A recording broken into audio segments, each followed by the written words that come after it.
Donc je vais poursuivre cet exposé pour essayer de mettre en lumière ce qui mène et guide les politiques vaccinales, notamment en France.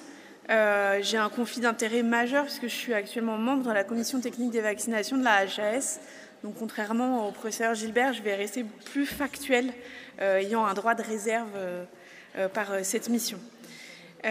On m'a confié la mission d'essayer de vous éclairer sur les éléments qui ont mené à la recommandation qui traite de la stratégie vaccinale de prévention des infections à VRS chez l'adulte âgé de 60 ans et plus. Et donc cette année, 2 recommandations de la HAS sont sorties sur cette thématique.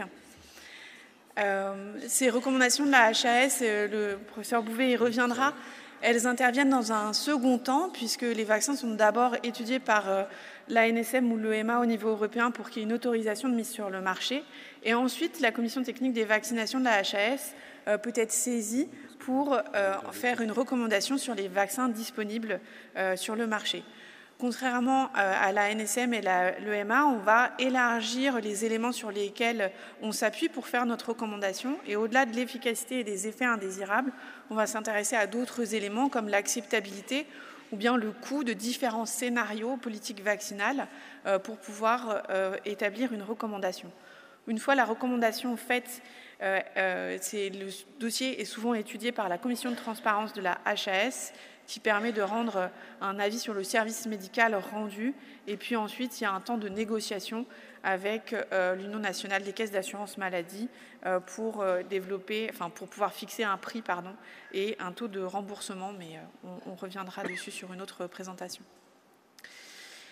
Donc à propos du VRS chez l'adulte de plus de 60 ans, ces éléments ont été étudiés par la commission technique des vaccinations suite à une saisine de la DGS et sur les éléments notamment épidémiologiques, le VRS étant responsable d'infections respiratoires aiguës avec des complications éventuellement graves, des exacerbations de maladies cardio-pulmonaires, des pneumopathies nécessitant des assistances respiratoires, voire des décès des patients, et la mise à disposition de 2 vaccins protéiques en 2023 chez l'adulte de plus de 60 ans, le vaccin Arexvy de GSK et le vaccin Abrysvo de Pfizer, et un vaccin à ARN messager en 2024, le vaccin mRESVIA de Moderna. Donc, comme vous l'avez pu le voir à travers les 2 premières présentations, les recommandations vaccinales, elles s'appuient sur un ensemble d'éléments cliniques, thérapeutiques ou également épidémiologiques avec la morbimortalité et le fardeau des maladies, et sur l'efficacité et la tolérance des vaccins, mais également sur d'autres éléments comme les recommandations dans d'autres pays, quelle est l'acceptabilité des différentes politiques vaccinales en fonction des populations et des évaluations économiques.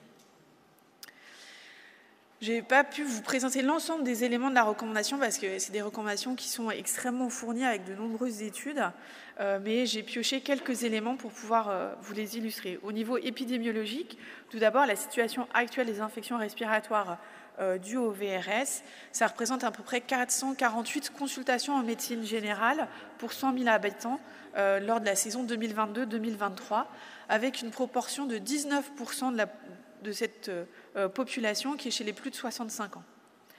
Les hospitalisations dues au VRS, quant à elles, ont représenté sur la saison 2023-2024 8% des cas graves de patients ayant une infection respiratoire aiguë en réanimation. Et dans cette population, les plus de 65 ans représentent 77% des patients. Les études sur la mortalité intra-hospitalière ont montré des taux de 6,6% de mortalité, tous services confondus, et 12,8% chez les sujets admis en réanimation. Et il n'y a pas d'alternative thérapeutique, il n'y a pas de traitement spécifique du VRS, mais la vaccination pourrait prévenir ces infections graves. Pareil, au niveau de l'efficacité vaccinale, là j'ai pris quelques chiffres, mais bien sûr, il y en a beaucoup plus dans la recommandation et dans les publications, notamment sur les 3 vaccins disponibles. Ici, dans le tableau, vous avez des taux d'efficacité vaccinale pour Arexvy, Abrysvo et mRESVIA. Il y a différentes saisons, puisque les 2 premiers vaccins, les essais cliniques, ont été menés plus tôt, et donc on a des efficacités vaccinales sur 1, voire 2 saisons, alors que ce n'est pas le cas pour le vaccin de Moderna, qui est sorti un peu plus tard. Ces efficacités vaccinales, dans les essais cliniques, les définitions de maladies dues au virus respiratoire, de maladies sévères dues au virus respiratoire sont différentes d'un essai clinique à l'autre et on peut difficilement comparer ces différentes efficacités vaccinales. Mais on voit qu'elles vont de 67% d'efficacité vaccinale pour la saison 2 pour RXV, pour tout ce qui est infection des voies respiratoires inférieures dues au VRS, à 95% pour les infections sévères pour ce même vaccin. Quant à la tolérance, un petit point à vous signaler, même si les derniers éléments sont plutôt rassurants, dans les essais cliniques étaient signalés quelques cas de Guillain-Barré, et ça, on n'avait pas ces éléments-là lors de la recommandation, mais aux États-Unis, il y a déjà eu une première campagne de vaccination avec les vaccins protéiques et ils ont tout récemment sorti une étude qui a montré qu'il y avait eu moins de 10 cas de syndrome de Guillain-Barré par million de doses sur la campagne dernière. Donc il y a toujours de la pharmacovigilance, même une fois les vaccins sortis, pour surveiller ce genre de signaux, mais sinon c'est des vaccins bien tolérés. Sur l'acceptabilité, pour essayer de réfléchir si une politique vaccinale était menée sur les infections à VRS, est-ce qu'on aurait une bonne couverture vaccinale ou pas? On peut comparer par exemple la couverture vaccinale chez les plus de 65 ans en France pour d'autres vaccins qui existent contre la grippe où on a une couverture de 54%, ou sur le dernier rappel Covid-19 l'année dernière où la couverture vaccinale était de 30%. Aux États-Unis, sur la dernière saison hivernale, ils ont eu une couverture vaccinale pour la grippe de 63,9%, pour le Covid-19 de 37,4% et pour le VRS de 17%. Concernant l'évaluation économique, 2 points principaux. Tout d'abord, l'évaluation du fardeau de la maladie, qui peut être fait de façon économique, et également l'étude de l'impact de différents scénarios, différentes politiques vaccinales. Pour le fardeau économique, les données françaises ne sont pas suffisantes pour vous donner une réponse franche et vous donner un chiffre sur ce fardeau, parce qu'il y a une étude principale, mais avec de nombreuses limites. Et il y a beaucoup plus d'études anglo-saxonnes, notamment aux États-Unis, où le fardeau est estimé à plusieurs milliards de dollars par an aux USA. Sur l'impact des différentes politiques vaccinales, la plupart des études sont principalement états-uniennes, avec de nombreuses limites et non transpensables en France, parce que ce n'est pas les mêmes systèmes et ce n'est pas les mêmes valeurs qu'on pourrait avoir.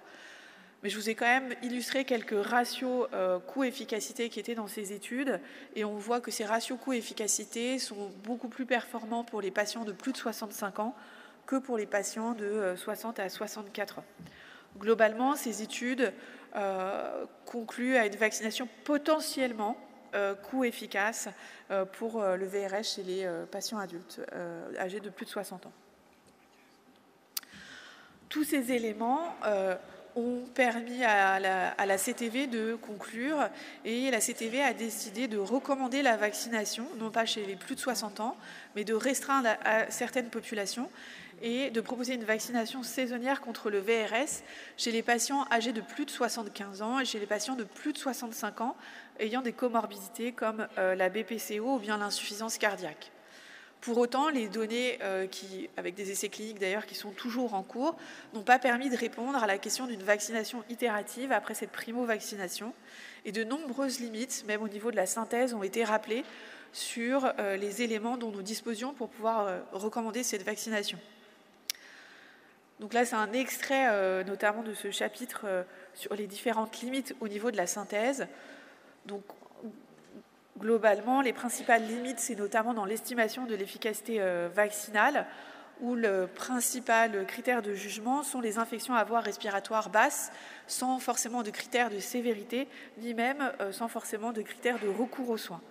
Également de nombreuses limites sur la mise à disposition de données suffisantes sur l'épidémiologie du VRS en France, notamment pour calculer le fardeau de ces infections à VRS en France.